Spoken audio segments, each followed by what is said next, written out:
बिस्मिल्लाहिर्रहमानिर्रहीम, अस्सलाम वालेकुम। मैं हूं मखदूम शहाबुद्दीन और आप देख रहे हैं पावर टॉक। नाज़रीन कराम, पाकिस्तान की सियासत इस वक्त किसी ऐसे समुंदर का मंजर पेश कर रही है जिसकी लहरें एक दूसरे से टकरा टकरा कर खुद अपनी ही समत खो बैठी हों। मईशत की सांस फूली हुई है, बाजारों की रौनक मद्धम है और आवाम के दिलों में एक मुस्तकिल बेचैनी ने बसेरा कर रखा है। ना उम्मीद पूरी तरह दम तोड़ती है, ना यकीन पूरी तरह जन्म लेता है। हर सुबह नई सुर्खी लाती है और हर शाम एक नया सवाल छोड़ जाती है। इस कैफियत में सियासत सिर्फ इक़्तिदार की जंग नहीं रही, बल्कि आसाब की आजमाइश बन चुकी है। ऐसे ही धुंधलके में नेशनल डायलॉग कमेटी वजूद में आई, जैसे शोर के बीच कोई आहिस्ता से मुकालमे का चिराग रोशन करे। फवाद चौधरी और दीगर रहनुमाओं ने सियासी दर्जा हरारत कम करने, तलखी की आग बुझाने और बानी पीटीआई की जाती मुआलिज तक रसाई जैसे बुनियादी इंसानी हक को तस्लीम करने की बात की। उन्होंने कहा कि गालम गलोच की सियासत से निकलकर बातचीत की मेज सजाई जाए, मगर ये मेज बिछाने की कोशिश बारहा अधूरी रही। कहीं ताकत के मराकज की खामोशी दीवार बन गई, कहीं बानी पीटीआई की गैर लचकदार हिकमत अमली रुकावट बनकर सामने आई। यूं मफाहमत की कोंपल बार बार फूटने से पहले ही मसल दी गई। कुछ दिन कबल सियासी फजा में एक और रंग भी उभरा। कभी यह तासुर दिया गया कि पाकिस्तान तहरीक इंसाफ की पसे पर्दा राब्ते जारी हैं, कभी कहा गया कि सब महज क़ियास आराइयां हैं। इकरार और इनकार की बाज़गश ने माहौल को और पुरस्रार बना दिया। कोई इसे कौमी मफाद की हिकमत अमली कहता रहा, कोई इसे कमजोरी की अलामत करार देता रहा। यूं सियासत एक ऐसे दरीचे में खड़ी दिखाई दी जहां शफाफियत कम और शकूक ज्यादा थे, और हर बयान अपने साथ कई गैर कही कहानियां लिए हुए था। स्पीकर कौमी असम्बली की जानिब से इलाज के मामले को डॉक्टर की राय से मशरूत करने की बात आई तो इसे भी सियासी जावियों से देखा गया। बीमारी, इखलाकियात, आइन, इख्तियार सब एक ही बयानिए के मुख्तलिफ इस्तारे बन गए। सियासत ने हर मामले को अपने दायरे में समेट लिया, यहां तक कि इंसानी पहलू भी इख्तलाफ की धुंध में ओझल होने लगा। सूबों और विफाक के दरमियान तनाव ने इस मंजरनामे को मजीद पेचीदा बना दिया। आइन की शिकों का हवाला, रेफरेंडम की बाज़गश्त, नए सूबों की बहस और एक दूसरे पर साजिश के इल्जामात, गोया हर समत अपने अपने बयानिए का कला तामीर किया जा रहा हो। तरक्याती मंसूबे भी इसी कशमकश के बीच सांस लेते दिखाई दिए। जैसे तामीर की आवाज के साथ साथ सियासत की गूंज भी हम कदम हो। यूं रियासत का धड़कता हुआ वजूद मुख्तलिफ समतों में खिंचता महसूस हुआ। हालिया नेशनल डायलॉग कमेटी की कॉन्फ्रेंस इसी कशीदा फजा में मुनक्किद हुई, जिसे किसी ने तूफान के बीच खड़े होकर सुकून की बात की हो। जैसे इस अमर पर जोर दिया गया कि मुल्क को किसी नई महाजराई नहीं बल्कि नए मुकालमे की जरूरत है। सवाल मगर अब भी मुअल्लक है कि क्या सियासी क़यादत अपनी अपनी अना के खौल से बाहर निकलकर एक मुश्तरका जमीन तलाश कर पाएगी, या ये मौसम यूं ही बेयकीनी की धुंध में लिपटा रहेगा। पाकिस्तान इस वक्त एक ऐसे मोड़ पर खड़ा है जहां जिद और तदब्बुर के दरमियान इंतखाब ही इसके आने वाले कल की समत तय करेगा। इस सब पर बात करने के लिए हमें स्टूडियोज में ज्वाइन किया है सीनियर सियासतदान मोहम्मद अली दुरानी साहब। दुरानी साहब, थैंक यू वेरी मच। इस वक्त जो सूरत हाल बन चुकी है मुल्क की, और इस सूरत हाल के अंदर एक कंफ्यूजन भी है, एक डेडलॉक भी है, पॉइंट ऑफ नो रिटर्न भी कहीं बहुत पीछे छूट गया। इस सब के अंदर अब अगर मुज़ाकरात की, बातचीत की बात होती है तो क्या इसकी उम्मीद है अभी भी? बिस्मिल्लाहिर्रहमानिर्रहीम। मखदूम साहब, बहुत अच्छा आपने उसको समराइज़ किया पूरी सिचुएशन को मुल्क की। मेरा ख्याल ये है कि देखें, इट्स नेवर टू लेट, और ये कभी भी नहीं होता कि आप मफाहमत और मुज़ाकरात का दरवाज़ा हमेशा के लिए बंद नहीं हो सकता। जब तक सांस तब तक आस। मैं इस वक्त ये समझता हूँ कि आज जितना भी गंभीरता बनाने की कोशिश की जा रही है, असल में वो इसलिए है कि कुछ लोग ऐसी जगह बैठे हैं जहाँ के लिए वो क्वालिफाइड नहीं है, या जहाँ के लिए वो लेजिटिमेट नहीं है, और वो अपने वहाँ क़याम को यकीनी बनाने के लिए पूरे माहौल के अंदर इतनी गर्द उड़ा देते हैं कि हर कोई जो है उस गर्द की वजह से जो है वो उसको कुछ समझ ना आए, कुछ ना समझे, जैसे खुदा करे कोई वाला सीन बना देते हैं। मैं समझता हूँ कि इस वक्त आगे बढ़ने का रास्ता यही है कि आपस में बातचीत, मुकालमे के ज़रिए रास्ता बनाया जाए, और रास्ता बनाकर ही हम अपने मुल्क को आगे बढ़ा सकते हैं। मुल्क में आवाम की जो इस वक्त कैफियत है وہ ایک انتہائی کرب کی کیفیت میں ملک مبتلا ہے. ملک کی معیشت جو ہے وہ انتہائی کرب میں مبتلا ہے. ملک کا جو دہشت گردی کا ملک کے اوپر ایک آفت آئی ہوئی ہے، اس کی وجہ سے جوانوں کا لہو جو ہے وہ پکار پکار کے ہمیں ہی کہہ رہا ہے نا کہ بھئی ہم جس ملک کے لیے اپنی جانوں کے نذرانے پیش کر رہے ہیں، تم اس ملک کے ساتھ کیا کر رہے ہو؟ تو ایسی کیفیت میں اگر آگے بڑھنا ہے تو انشاءاللہ بڑھنا ہے، اور اس کے لیے جیسے ابھی آپ نے کہا بھی کہ ریسنٹ جو ہماری میٹنگ ہوئی تھی نیشنل ڈائیلاگ کمیٹی والوں کے ساتھ، میں تو آپ کو پتہ ہے 2.5-3 سال سے مفاہمت کی بات ہی کر رہا ہوں، اور اس وقت بھی میں نے اپنے آپ کو کمپرومائز کیے بغیر، اپنے آپ کو سیاسی ریفرنس سے محدود کیے بغیر، میں آج بھی یہی بات کہہ رہا ہوں کہ اس وقت ہمیں ملک کے لیے سوچنا چاہیے، اور ملک کے لیے جب سوچیں گے تو تبھی راستہ آگے بڑھے گا.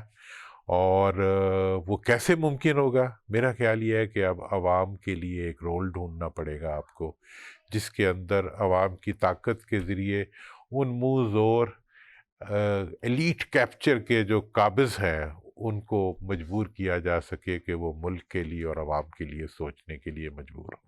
اچھا، اس سب کے اندر چونکہ اس وقت صحت کا معاملہ بھی ہے، اور یہ معاملہ اب صرف صحت کا نہیں رہا، اخلاقی معاملہ بھی ہے، سیاسی معاملہ بھی ہو چکا ہے. اس میں what do you think کہ کیا کیا جا سکتا ہے، اور کون کس طرح کا کردار ادا کر سکتا ہے کہ کم از کم as far as health is concerned، صحت کا معاملہ ہے، کم از کم اس معاملے پر تو کوئی ایک اتفاق رائے ہو جائے اور ایک کنفیوژن اور ایک جو دھند ہے وہ چھٹ جائے. دیکھیں، صحت کے لیے امی نے ایک اسٹیٹمنٹ بھی دی تھی جس میں کہ وہ تمام چیزیں ڈیمانڈ کر دی تھی جو آج ہو رہی ہیں اور ہو بھی جائیں گی. دیکھیں، جو صحت کا معاملہ ہے اس کی ساری ہینڈلنگ جو ہے وہ عمران خان صاحب کی خواہش کے مطابق ہونی چاہیے. یہ ایک شہری کی حیثیت سے بھی، ایکس پرائم منسٹر کی حیثیت سے بھی ان کا حق ہے کہ ان کی صحت کے معاملات جو ہیں وہ بنیادی انسانی حقوق کے طریقے پہ ڈیل کیے جائیں، اور اس کے اندر جہاں وہ چاہیں، جس قسم کا وہ ٹریٹمنٹ چاہیں، انہیں ملنا چاہیے. ماضی میں بھی ملتا رہا ہے اور ابھی بھی ملنا چاہیے، اور مجھے یہ لگتا ہے کہ یہ بیٹر سینس ول پریویل، اور یہ کام جو ہے یہ اسی نہج پہ آ جائے گا جس نہج پہ ہونا چاہیے. اس کو صحت کا معاملہ جو ہے ایک بہت بڑا چیلنج بھی ہے، لیکن میرا یہ خیال ہے کہ اس وقت جتنی بھی ڈیلنگ اینڈس جو ہیں انہوں نے یہ ریئلائز کر لیا ہے کہ اس معاملے میں سیاست نہیں ہونی چاہیے. حکومت نے شروع میں اس پہ سیاست کی جس کا بڑا برا لیش پیک آیا، اور پوری دنیا سے اس کی وجہ سے ہمیں امبیرسمنٹ ہوئی. تو اب میرا نہیں خیال کہ ہمارے پاس گنجائش ہے کہ ہم صحت کے معاملے پہ سیاست کریں، اور اس میں یہی کہوں گا حکومت کو بھی سیاست نہیں کرنی چاہیے اور پارٹی کو بھی سیاست نہیں کرنی چاہیے، بلکہ جو اب فرد ہیں، مطلب ایکس پرائم منسٹر ہیں، ان کی صحت کو، ان کی خواہش اور اس کی بہترین جو ریمیڈیز ہیں اس کے ذریعے اس کو ڈیل کرنا. اچھا، اس میں ایک اور چیز بڑی اہم ہے، اور وہ یہ ہے کہ اس وقت ایک مرتبہ پھر ایک قومی حکومت کی بات بھی ہو رہی ہے. یہ جو قومی حکومت کا منصوبہ ہے یا پھر ایک پروپوزل ہے، اس کی حکمت کیا ہے، اور کیا اس پر تمام سٹیک ہولڈرز، جس میں صرف پولیٹیکل سٹیک ہولڈرز نہیں، اوبویسلی مقتدرہ کا بھی ایک کردار ہے، اور مقتدرہ بھی پاکستان میں ایک پولیٹیکل ریالٹی ہے، اسے ہم اگنور نہیں کر سکتے، جو زمینی حقائق ہے. تو آپ کو لگتا ہے کہ اس میں سارے سٹیک ہولڈرز ایک پیج پہ آ سکتے ہیں؟ از دیر اے پاسبلٹی؟ مخدوم صاحب دیکھیں، یہ آئیڈیا میں نے الیکشن سے پہلے جو ہے 24 میں دیا تھا کہ نیشنل یونٹی گورنمنٹ کا پہلے سے آپس میں انڈرسٹینڈنگ طے کر لے، اور الیکشن کے بعد جو بھی الیکٹ ہو کے آئے ان پہ مشتمل برٹن کی طرح، ساؤتھ افریقہ کی طرح، آئرلینڈ کی طرح، جرمنی کی طرح ہم بھی ایک منتخب نیشنل یونٹی گورنمنٹ بنائیں. یہ میں نے اس وقت پلان دیا تھا، پورا پیپر دیا تھا. آج حالات تھوڑا سا آگے بڑھ چکے ہوئے، اب آلریڈی اسمبلیوں کے اندر بیٹھے ہوئے لوگ ہیں. اس وقت جو ہے ایک اور تقسیم بھی آ چکی ہوئی ہے 45 اور 47 کی. یہ بھی ایک بہت بڑا ایک اور بیچ میں مطلب رکاوٹ کھڑی ہوئی. ایسی صورتحال میں آپ نے صحیح فرمایا کہ اسٹیبلشمنٹ کا بھی ایک رول ہے. اب اس کے لیے میرا تو یہ خیال ہے کہ آج ہم ایک جنگی کیفیت میں آ چکے ہیں. ہماری معیشت اس وقت ایک جنگی کیفیت سے گزر رہی ہے. دہشت گردی ہمارے پہ ایک جنگ کی طرح مسلط ہے. انڈیا نے ابھی تک آپریشن سندھور کو ختم نہیں کیا. ٹھیک ہے. اوپر سے ایران کا جو ہے وہ ایک بہت بڑا جسے کہتے ہیں کہ ہمارے اوپر ایک خطرہ منڈلا رہا ہے. اسرائیل جو ہے وہ اب اس خطے میں ایسے پھر رہا ہے جیسے کہ وہ اس کا حصہ ہو. انڈیا کے اندر باقاعدہ کشمیر کے اندر دوسری جگہ اس کی پریزنس ہے. ایسی صورتحال میں افغانستان کے ساتھ ہمارے حالات کشیدہ ہو چکے ہیں جو کہ نہیں ہونے چاہیے تھے پر اس وقت ہیں. ایسی صورتحال میں یہ سمجھتا ہوں کہ ہمیں ایک جنگی بنیادوں کے اوپر ایک ایسا راستہ نکالنا پڑے گا جس راستے کے نتیجے میں ہم آج کی چیلنجز کا مقابلہ کر سکیں. اور اس میں جو مجھے ویک ایریا نظر آ رہا ہے وہ ہماری حکمرانوں کا ایریا بہت ویک ہے. کیونکہ ان کے تمام انٹرسٹ ملک کے باہر ہیں, جائیدادیں ملک سے باہر ہیں, بزنسز ملک سے باہر ہیں, اور وہ ملک کے اندر کچھ نہیں لا پا رہے باہر سے, اور ملک کی معیشت کو نہیں سنبھال پا رہے. اب یہ وہ چیلنج ہے جس کو عوام کی مدد سے اسٹیبلشمنٹ کو ایک ایسا راستہ نکالنا پڑے گا جس میں نچلی سطح پہ جمہوریت عوام کو دی جائے اور اوپرلی سطح کے اوپر ایک ایسی طاقتور حکمرانی کا انتظام کیا جائے جس میں کرپشن نہ ہو بلکہ ملک کے لیے ڈیلیورنس ہو. اور یہ جو اگر مذاکرات کی یا ایک پیج پہ آنے کی بات ہوتی ہے تو اس میں ایک تھیوری تو یہ بھی ہے کہ جو رولنگ پارٹی ہے وہ شاید اس پر راضی نہ ہو, کیونکہ وہ ایک لڑائی ہے ایک سیاسی جماعت کی اور ایک مقتدرہ کی. اس لڑائی میں کہیں نہ کہیں اگر بینیفیشری دیکھا جائے تو پھر تو وہ رولنگ پارٹی ہی ہے. تو وہ تو اس میں جو نظر آ رہا ہے روڑے ہی اٹکائیں گے اپیرنٹلی. دیکھیں انہوں نے تو پہلے پوری کوشش کی کہ کسی طرح مقتدرہ کو جو ہے ٹکرا دیں عوام کے ساتھ, ٹکرا دیں اپوزیشن کے ساتھ. میں نے تو اس کے اوپر مسلسل ایک ہی بات کی ہے کہ یہی کر رہے ہیں. وہ کرنے کے بعد یہ ہوا کہ اب میرا یہ خیال ہے مقتدرہ نے اس چیز کو ریئلائز کر لیا ہے. اب وہ کم از کم پارٹیزین کوئی امیجز جو تھے ان کی جگہ اب ایک نیوٹرل امیجز جو ہیں وہ ہمارے سامنے آ رہے ہیں, اور اس کے اوپر ایک اصرار بھی نظر آ رہا ہے. اب اگلا جو اس کا نقطہ ہے وہ یہ ہے کہ اب اس کو نیوٹرلٹی کو انصاف تک اور ریئلٹی تک لایا جائے. دیکھیں جب تک آپ کوئی بھی ریکنسیلیشن اس وقت تک نہیں ہو سکتی جب تک اس کو انصاف کے پیمانوں پہ نہ اٹھایا جائے. تو اس لحاظ سے اس وقت طاقت کا استعمال ہونا چاہیے انصاف کے لیے, طاقت کا استعمال ہونا چاہیے اس وقت ملک کے کرپشن کو روکنے کے لیے, طاقت کا استعمال اس وقت ہونا چاہیے طاقتور کی ایکسپلائٹیشن کو ختم کرنے کے لیے. اور اس کے لیے جو ہے میں تو کافی زیادہ, چونکہ میرا یہ پروفیشن بھی ہے, میں سوچتا بھی ہوں, میں نے پیپرز بھی بنائے ہوئے ہیں. میرا اس پیپر یہ پیپر ہے کہ جی آپ کو ملک کو جمہوریت دینی پڑے گی عوام کے لیے جو آج تک 76 سال میں آپ نے نہیں دی لوکل باڈیز کی. فوری طور پہ عوام کو وہ دیں اور اوپر ایک تسلسل کا نظام دیں وقتی طور پہ جس کے نتیجے میں آپ ملک کو کریکٹیو میئر پہ لا سکیں. اس وقت تک جو ہے پورے کا پورا آوے کا آوا ہی بگڑا ہوا ہے, اور سوائے ملک کے اندر کرپشن کے اور عوام کی ایکسپلائٹیشن کے اور بیڈ گورننس کے علاوہ کچھ نہیں ہو رہا. آج دہشت گردی بھی جو ہے وہ سب سے اس کا ٹول کئی گنا بڑھ جاتا ہے, چونکہ آپ کی گورنمنٹ جو ہے وہ گورننس نہیں دے پا رہی جو آپ کو جس کی ضرورت ہے. ایگزیکٹلی. اچھا اس میں ایک اور چیز یہ بھی ہے کہ قومی حکومت کی بات ہو رہی ہے تو بہت سے لوگ یہ کہہ رہے ہیں کہ یہ جو مطالبہ ہے اس کے پیچھے بھی کہیں نہ کہیں سے کوئی اشارہ ہے یا پھر اسے وہ ایک ونڈر بوائے کے ساتھ بھی کنیکٹ کیا جا رہا ہے. تو آپ اسے کس طرح سے دیکھتے ہیں؟ میں تو جی دیکھیں میرا ایک ایمان ہے کہ یہاں پہ boy, man, woman, person, one person can't do any thing.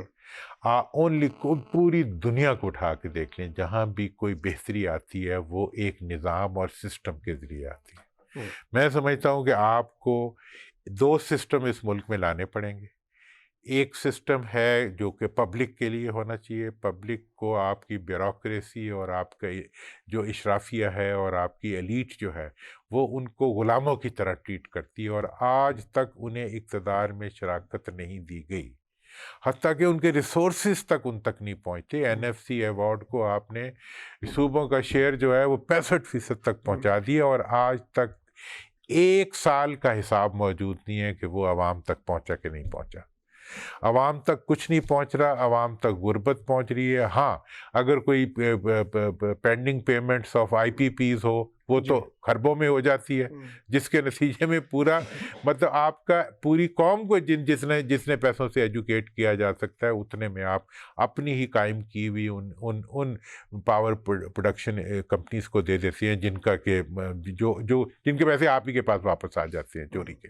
اسی طریقے سے آپ ملک کے اندر ہر نظام کو آپ نے ٹوٹلی کرپٹ کیا ہوا ہے اور وہ عوام کو کچھ نہیں دے پا رہا۔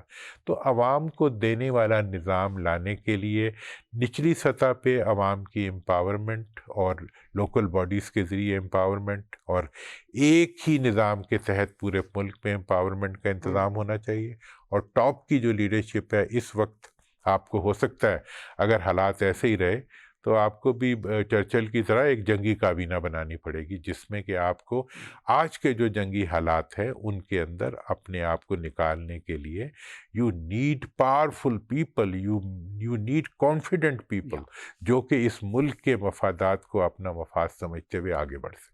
اچھا، اس میں ایک اور بڑی امپورٹنٹ چیز ہے، وہ یہ ہے کہ چلیں گورنمنٹ جو ہے اس کو بھی اس کے بھی کچھ مسائل ہوں گے، وہ جس وجہ سے نہیں چاہتی ہوگی کہ معاملات حل ہو۔ پاکستان تحریک انصاف کو کیا کرنا ہوگا؟ کیونکہ وہاں پہ بھی اس وقت ایک ڈیوائیڈ بھی ہے، بیانیے کی بھی ایک بڑی عجیب سی ڈیوائیڈ ہے۔ سوشل میڈیا کا کوئی بیانیہ ہے، جو فیلڈ میں بیٹھے ہوئے پی ٹی آئی کے ذرا سینئر لیڈرز ہیں وہ کوئی اور بات کرتے ہیں، کوٹ لکھپت والوں کی بات کوئی سنتا کوئی نہیں ہے۔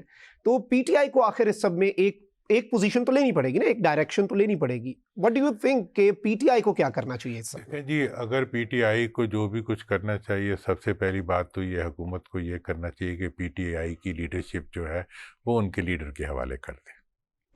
ہر چیز سٹریم لائن ہو جائے گی۔ مطلب آج تک جو بیان اور جو ڈسٹارٹڈ بیان اور جو مطلب ایکسٹریم سٹیٹمنٹس پہنچتی ہیں وہ کسی کے ذریعے پہنچتی ہیں، ڈائریکٹ تو کوئی چیز پہنچتی نہیں ہے۔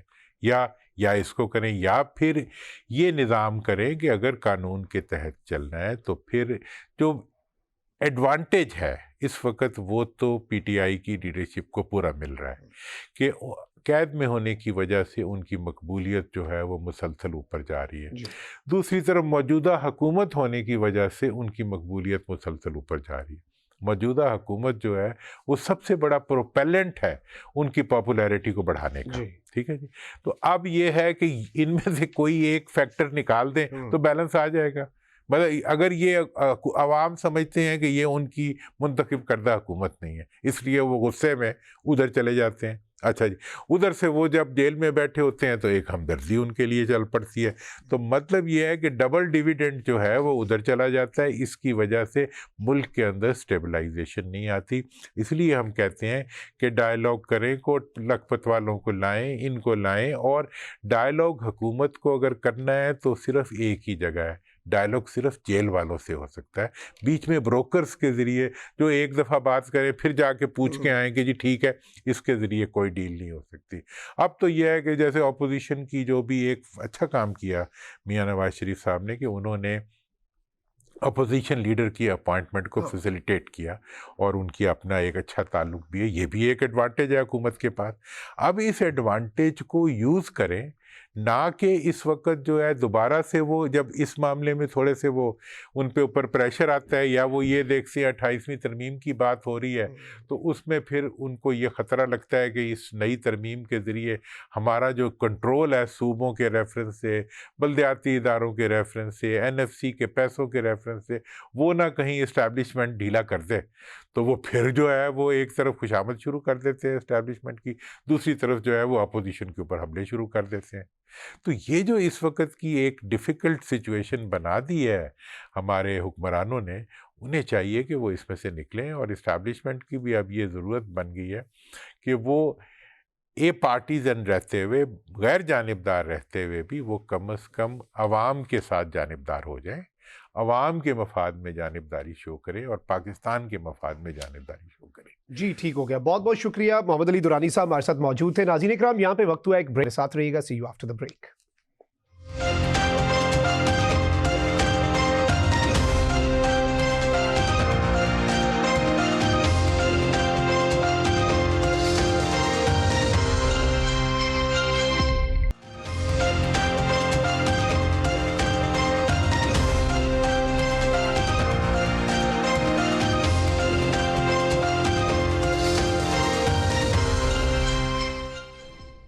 Welcome back after the break. नाज़रीन इकराम, इस वक्त पाकिस्तान की अफगानिस्तान में स्ट्राइक्स के बाद की सूरत हाल बहुत तेज़ी से तब्दील हो रही है। एक जानिब अफगानिस्तान का मीडिया ये खबरें चला रहा है कि अब तालिबानी रिजीम खुदकुश बमबारों के जरिए पाकिस्तान पर हमलावर होगी, तो वहीं दूसरी तरफ पाकिस्तान और अफगानिस्तान के बॉर्डर पर भी पाकिस्तान की अफवाज हाई अलर्ट पर है। एक तरफ ये एक बहुत बड़ी डेवलपमेंट है, तो वहीं दूसरी जानिब मिडिल ईस्ट में भी तेजी से सूरत हाल तब्दील हो रही है। ईरान का मामला हम सबके सामने है और अगले चंद घंटे मिडिल ईस्ट और ईरान के हवाले से निहायत अहमियत के हामिल हैं। इस सब पर बात करने के लिए हमें प्रोग्राम में ज्वाइन किया है इंटरनेशनल रिलेशंस के एक्सपर्ट हैं अहमद हसन अल अरबी साहब ने, और मौजूद होंगे माहिर अमूर अफगानिस्तान हसन खान साहब। आप दोनों हजरात का बहुत बहुत शुक्रिया। अच्छा, हसन खान साहब से आगाज करते हैं। हसन खान साहब, आप किस तरह से देखते हैं इस वक्त अफगानिस्तान की ताज़ा तरीन सूरत हाल को? पाकिस्तान ने बहुत रिस्ट्रेंट दिखाया, पाकिस्तान ने डिप्लोमेसी को एक चांस दिया, पाकिस्तान ने टॉक्स का हिस्सा बनकर यह वाजे कर दिया कि भाई हम चाहते हैं कि यह मसला हल हो। लेकिन अब पाकिस्तान को चूंकि ये स्ट्राइक्स करनी पड़ी हैं और पाकिस्तान ने इन दहशतगर्द गिरोहों के खिलाफ ये करना ही करना था, लेकिन अब तालिबानी रिजीम की तरफ से धमकियां, अफगानिस्तान के मीडिया की ये खबरें कि अफगानिस्तान की यूनिवर्सिटी से खुदकुश बमबार रिक्रूट करके पाकिस्तान के खिलाफ इस्तेमाल किए जाएंगे, क्या कहेंगे इस हवाले से आप?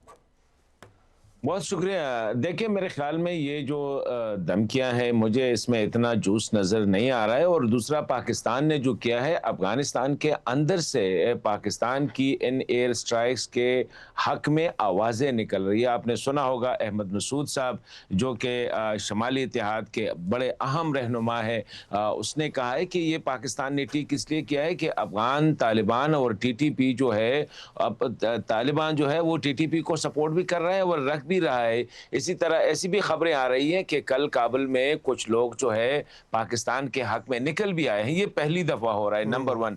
दूसरी बात ये है कि देखिए, पाकिस्तान ने अक्टूबर में ये कहा था कि ये हमारा रेड लाइन है, अगर पाकिस्तान पे हमला होगा तो पाकिस्तान स्ट्राइक करेगा। 12 अक्टूबर अराउंड को पाकिस्तान ने काबुल, कंदहार और खोस्त में स्ट्राइक्स किए। उसके बाद तालिबान ने बड़े स्मार्टली जो है इंटरनेशनल इंटरलॉक्यूटर्स को एंगेज किया। मतलब ये कि कतर और तुर्की आए और पाकिस्तान ने एक किस्म की सीज फायर कर दी। अब उसके बाद अगर आप 4 महीने का जो मिडल है वो देख ले, ये जो दौरानिया है ये देख ले, इसमें मुसलसल पाकिस्तान पे हमले हो रहे हैं। इस्लामाबाद में खुदकुश बमबार धमाके हुए, पिशावर में हुए, बनू में हुए, मीरान शाह, वाना, बाजवड़, मतलब ये कि मुसलसल उसमें तेजी आई। उसने ये जो दहशतगर्दों ने, और जो डेफिनेटली उनके पीछे अफगान तालिबान की सपोर्ट है, उनने एस्केलेशन किया।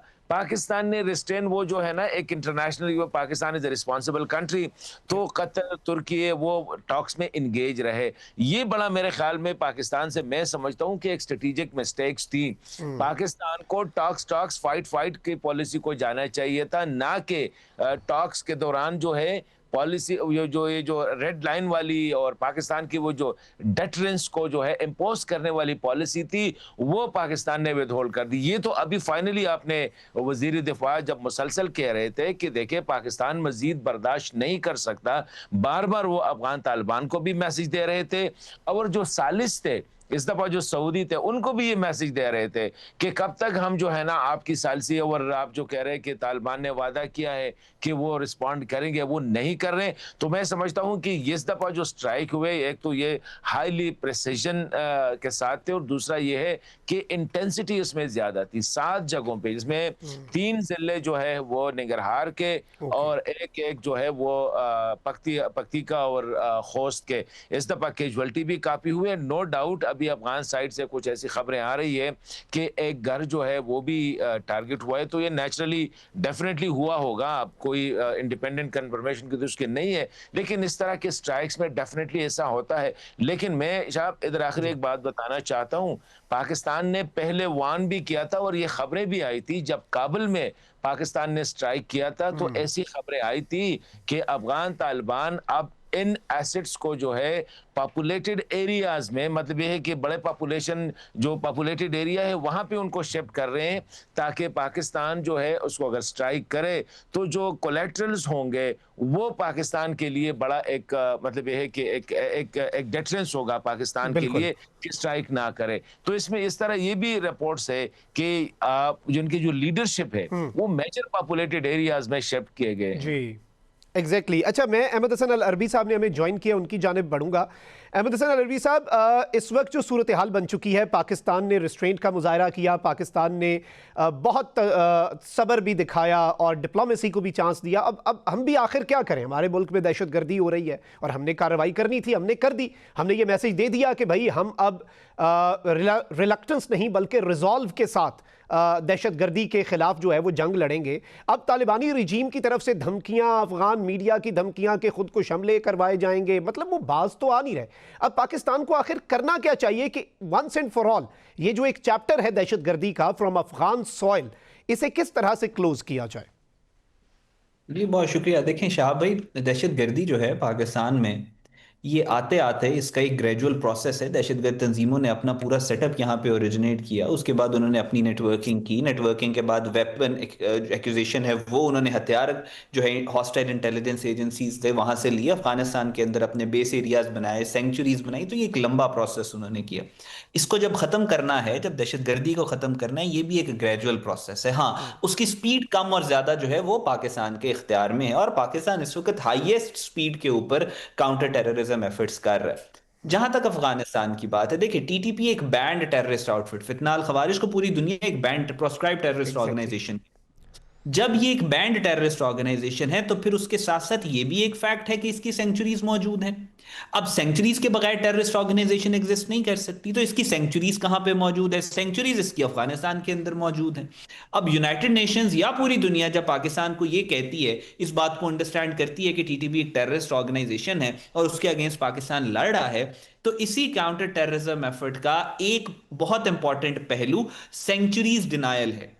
सेंचुरीज डिनायल ये होता है कि आप एक तो अपने मुल्क के अंदर दहशतगर्दों का मुकाबला कर रहे हैं, लेकिन आप उनकी सेंचुरीज को भी हिट कर रहे हैं। जब तक आप उनकी सेंचुरीज को हिट नहीं करेंगे, दहशतगर्दी खत्म नहीं हो सकती। एक फैक्ट है काउंटर टेररिज्म का। जितना एकेडमिक में आपको मिलेगा, आपको ये कहेंगे जब तक सेंचुरीज रहेंगी तब तक दहशतगर्दी सर्वाइव करती रहेगी। तो पाकिस्तान की जो काउंटर टेररिज्म एफर्ट है टीटीपी को लेके, उसका एक पहलू, एक बहुत इंपॉर्टेंट आंसर है कि पाकिस्तान ने अफगानिस्तान के अंदर उनकी सेंचुरीज को डिनाई करना है।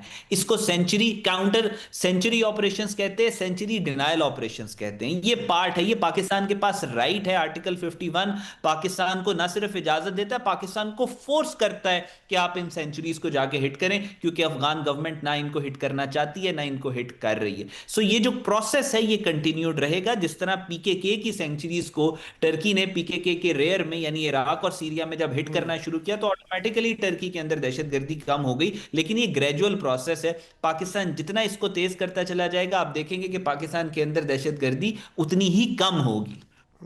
ठीक है, ये एक बड़ा इंपॉर्टेंट पॉइंट है और जारी बात है पाकिस्तान को ये सिलसिला आगे बढ़ाना भी होगा। हसन खान साहब, आपकी जानिब आऊँगा। इस वक्त एक बात होती है कि भाई अल्टीमेटली पाकिस्तान को एक बफर जोन का क़याम जो है वो भी करना पड़ेगा।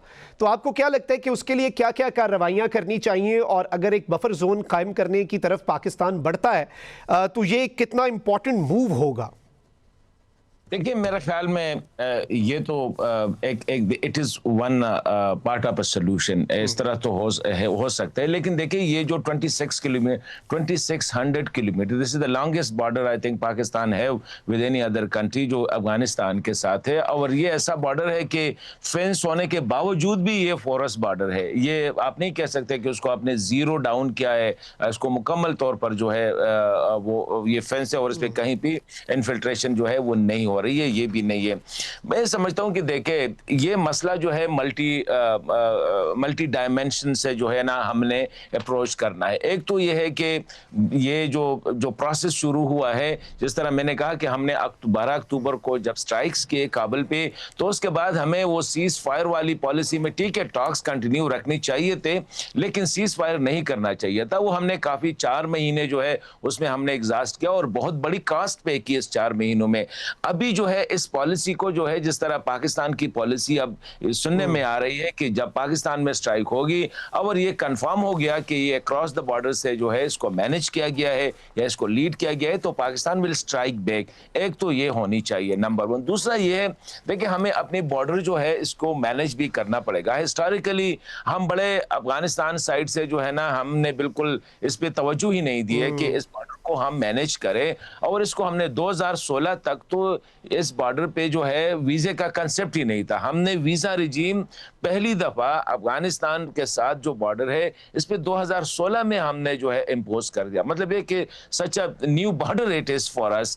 तो एक तो उसपे दूसरा ये है कि इंटरनली हमने जो है, क्योंकि मामला खैबर पख्तूनख्वा को अगर हम देखें तो वहाँ पे हालात ठीक नहीं है। मैं समझता हूँ कि वहाँ पे भी हमें जो पॉलिटिकल चीज़ें हैं इसको साइड पे रख के इंटेलिजेंस बेस्ड सीटीडी, पुलिस और जो दीगर सिक्योरिटी इदारे हैं उनको मिल के, क्योंकि ये मसला देखिए अभी करक में आज जो दोबारा क्वाड कॉप्टर्स, मतलब ये करक इस एक ऐसा जिला है जिसकी कहीं जो है ना बॉर्डर नहीं मिलती है। करक हो गया, हंगो हो गया, ये जो बनू हो गया, ये ऐसे अजला है जो इस वक्त वर्चुअली मिलिटेंट्स के उसमें है, वहां पे उनका इन्फ्लुएंस ज्यादा है। तो मैं समझता हूँ कि यहाँ पे उनके जो ठीक है, जिस तरह अहमद भाई ने कहा कि अक्रॉस द बॉर्डर इनके सैंक्चुअरीज है और बड़ी एस्टैब्लिश सैंक्चुअरीज है, वो काफी टाइम लेगा। लेकिन इमीडिएट जो हमें अपनी प्रोटेक्शन करनी है इसको पुश बैक करना होगा। अगर मतलब है कि एलिमिनेट नहीं कर सकते, एटलीस्ट पुश बैक करें, ताकि ये अभी तो ये they are knocking at Kohat Peshawar, मतलब ये कि सेंट्रल डिस्ट्रिक्ट्स तक वो आ गए हैं। तो इसके लिए भी हमने जो है ना ये थोड़ा सा जो खैबर पख्तूनख्वा हुकूमत और मरकज के दरमियान यहाँ पे भी हमने मतलब ये है कि इमरजेंसी ग्राउंड्स पे हमने मेजर्स लेने पड़ेंगे। सीटीडी को, पुलिस को, ये अभी तक आप देखें हमारे पुलिस जो एफसी वाले जिस कैरी डब्बा में जा रहे थे, ये ऐसे कि आप वार जोन में यू आर मूविंग विदाउट जो है बम प्रूफ और बुलेट प्रूफ गाड़ी के बगैर हमारी पुलिस और सिक्योरिटी इदारे मूव करते हैं।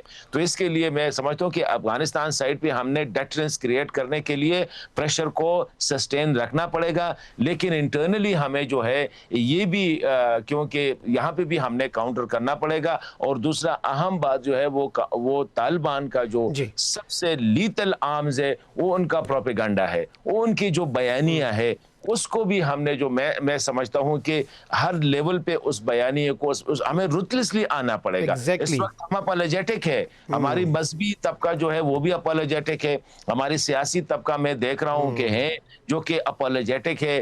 थोड़ा सा हम में जो है ना अफगान तालिबान जो एक लॉबी उनकी अभी भी एग्जिस्ट करती है, ताकि वो कह रहे हैं कि यार हाथ होला रखे उन पे। हालांकि उसी साइड पे अगर आप देखें गुज़िश्ता यहाँ 4000 हमारे सिक्योरिटी जवान शहीद हुए, 20,000 जो है वो जख्मी हुए। इसी तरह आप सिविलियन, इसी तरह आप दीगर कास्ट इंक्लूड करें, so it goes into billions of rupees. और अच्छा, गुफ्तगू के सिलसिले को यहीं से आगे बढ़ाएंगे। यहाँ पे वक्त हुआ एक ब्रेक का, हमारे साथ रहिए।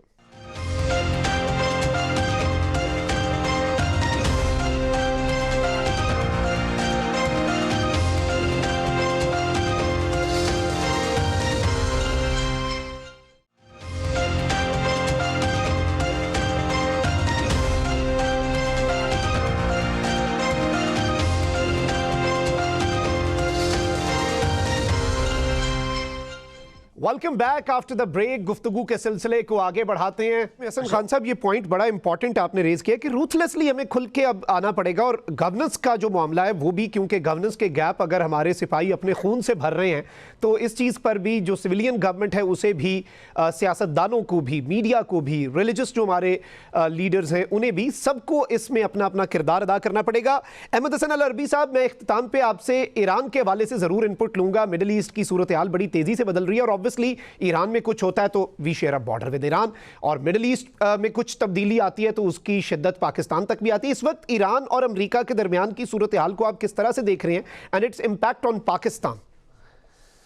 जी देखें, ईरान वाली जो सिचुएशन है उस पर जिस तरीके का बिल्डअप अमेरिका कर रहा है, जिस तरीके का वो अपना इब्राहिम लिंकन से लेकर जेराल्ड आर फोर्ड के जो अपने वेपन कैरियर्स वो लेके आए हैं, जितनी वो आबदोजें जिसको आप सबमरीन्स कहते हैं, और वो टोमाहॉक मिसाइल्स के साथ जो लेस हैं, जिस तरीके की ईरान के इर्द गिर्द जो एक्यूमुलेशन कर रहा है वो अपने वेपन सिस्टम्स की, जिस तरीके का पर्शियन गल्फ में और बिल्कुल जो चोक पॉइंट है ईरान के पास, वहाँ पे जिस तरीके की डिप्लॉयमेंट हो रही है, उसका मतलब ये है कि अमेरिका वांट्स सम एक्शन। जहाँ तक डिप्लॉयमेंट की बात है, لیکن اس کی سچویشن، اس کے ایسپیکٹس کیا ہیں؟ اب تین سچویشنز ہیں ایران میں. یا تو ایک ہے کہ امریکہ کی اور جو ایران کے درمیان میں بھی جو یہ ڈیل چل رہی ہے، جو نیوکلیئر سے ریلیٹڈ بات چیت چل رہی ہے، اس پہ ایمیکیبلی دونوں سیٹل کریں گے اور یہ معاملہ ٹھنڈا ہو جائے گا. ایک تو یہ اس کا آؤٹ کم ہو سکتا ہے. دوسرا یہ ہے کہ امریکہ ایران کے اوپر اٹیک کرے گا. اٹیک اب دو طرح کا ہے. ایک ہے آل آؤٹ وار. آل آؤٹ وار یہ ہے کہ امریکہ ایران کے اندر جو ہے اپنے سولجرز بھیجے گا اور وہاں پہ ایک بڑی لمبی جنگ چلے گی. ایران امریکہ کو ہٹ کرے گا، جو کہ ایران کے بھی انٹرسٹ میں یہی ہے کہ ایران جو جنگ کی ڈیوریشن ہے اس کو ڈریگ کر کے لمبا کر دے اور باگ ڈاؤن کر. تیسری آپشن یہ ہے کہ امریکہ وہاں پہ جو ہے وہ پریسیجن سٹرائکس کرے گا، لیڈرشپ کو ڈیکیپیٹیٹ کرنے کی کوشش کرے گا. یا عام الفاظ میں آپ کو یہ بتاؤں کہ اگر لیڈر نہیں ڈیکیپیٹیٹ ہوتی تو جس طرح B-2 بامبرز والا سارا معاملہ ہوا تھا کہ خالی جگہ پہ بم گرایا اور پھر ایران نے قطر کے اوپر اٹیک کیا تو خالی بیس کے اوپر اٹیک کر دیا، تو اس طرح کی ایک فیس سیونگ والا معاملہ ہو جائے. سو یہ تین ایسپیکٹس ہیں یہ ساری سچویشن. امریکہ نے ایران کے اوپر اٹیک کرنے سے پہلے، جو سارا بلڈ اپ ہو رہا تھا اس سے پہلے، ڈونلڈ ٹرمپ نے ایک بہت امپورٹنٹ کام کیا تھا. وہ یہ کیا تھا کہ امریکہ میں جب وینزویلا کے اوپر حملہ کیا اور وہاں پہ وہ مڈورو کو لے کے آئے تو اس کے بعد آئل کانفرنس ہو رہی تھی. تو ڈونلڈ ٹرمپ نے اپنی رائٹ سائڈ پہ مارکو روبیو کو بٹھایا، لیفٹ سائڈ پہ JD وینس کو بٹھایا اور بٹھا کے کہا that we will hit Iran where it hurts the most but boots on ground is not an option. So مجھے ایسا لگتا ہے کہ امریکہ کوئی پریسیجن سٹرائکس کی طرف اگر گیا تو امریکہ یا تو پریسیجن سٹرائکس کی طرف جائے گا، 2-4 دن 5 دن ایسکیلیٹڈ حالات رہیں گے، اس کے بعد امریکہ اس چیز کو ایک ایکسکیوز بنا کے مڈل ایسٹ سے نکل جائے گا. یا پھر یہ جو نیوکلیئر ڈیل ان دونوں کے درمیان میں چل رہی ہے جس کے چانسز کم ہے کہ یہ ایمیکیبلی سیٹل ہو، یہ سیٹل ہو جائے گی. جو آل آؤٹ وار ہے وہ مجھے لگتا ہے کہ اس کے چانسز کم ہیں. And its impact on Pakistan, just in case if there is a war and the situation changes. Pakistan کے لیے تو آلریڈی آپ کو پتہ ہے انڈیا کا بارڈر پہلے گرم ہے، پھر افغانستان والا معاملہ، اور اب اگر ایران والا ہوتا ہے تو we are actually in a lot of challenges right now ہر طرف سے ہی. دیکھیں انٹرنیشنل سسٹم جو ہے شاہ بھائی وہ چینج ہو رہا ہے. ہر ملک اپنے آپ کو پریپیئر کر رہا ہے کانفلکٹس کے لیے. ہر ملک اپنے آپ کو ان کانفلکٹس کے آفٹر ایفیکٹس اور سپل اوورز کے لیے اپنے آپ کو پریپیئر کر رہا ہے. پاکستان نے اس ورلڈ آرڈر کے چینج ہونے کی بہت ارلی سٹیج پہ بڑا لیتھل کانفلکٹ دیکھ لیا اور مئی میں الحمدللہ ہم نے اپنا ریزالو بھی دکھا دیا. سو پاکستان کو اس بار افغانستان کے اندر کی طرف سے پاکستان میں دہشت گردی آ رہی ہے. پاکستان کی آرمی جو ہے آلریڈی بیٹل ہارڈنڈ ہے اور پوری دنیا کے اندر جو چینجز آ رہے ہیں پاکستان ان کے ساتھ سنکرونائزڈ ہے. پاکستان کو پتہ ہے کہ کیا چینجز آ رہے ہیں اور ہم نے پاکستان کو کیسے ڈیفینڈ کرنا ہے.